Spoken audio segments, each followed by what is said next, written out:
তো দেখো মাছগুলো আমি তুলে দিয়েছি।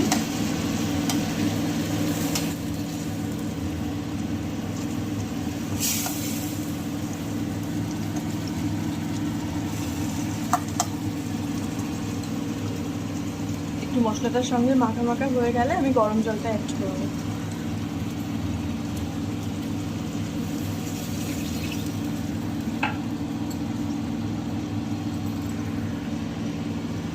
আর নামাবার আগে আমি একটু গোটা গরম মশলা ছিঁড়ে দেবো।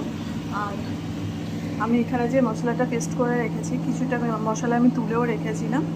এর মধ্যে কিন্তু আমি এলাচ, অল্প ছোট্ট একটা টুকরো দারচিনি, দুটো ছোট্ট লবঙ্গ আর পেঁয়াজ আর দুটো ছোট ছোট শুকনো লঙ্কা এর মধ্যে দিয়েছি।